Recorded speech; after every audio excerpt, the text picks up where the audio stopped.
এখন অলিতে গলিতে নারীর অবমাননা হচ্ছে। একটা মেয়ে বাসে করে একটা জায়গা থেকে আরেক জায়গায় যাবে, যেতে পারছে না, বাসের ড্রাইভার ওকে রেপ করে রেখে দিচ্ছে।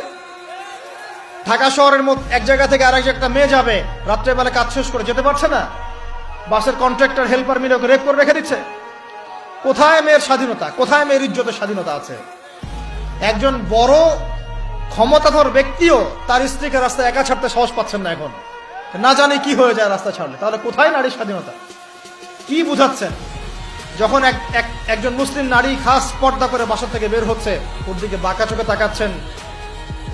চোখে তাকাচ্ছেন যে কেন পর্দা করবে, কেন পিছিয়ে যাচ্ছে, এরা মৌলবাদী, এরা সন্ত্রাসী, এইসব কথা কেন বলছেন?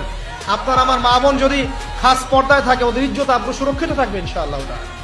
হ্যাঁ, আমরা এটা বিশ্বাস করি যে আল্লাহ রাব্বুল আলামিন যে বিধানটা দিয়েছেন এর মধ্যে চূড়ান্ত কামিয়াবি আছে, এর বাইরে কোনো কামিয়াবি নাই। তবে এটা স্বীকার করছি যে বোরখা, জুব্বা, দাড়ি, টুপি রেখেও এক শ্রেণীর মানুষ অন্যায় করে, অবশ্যই অন্যায় করে। কিছু মানুষের অন্যায়ের কারণে পুরো ইসলামকে কলুষিত করতে হবে কেন?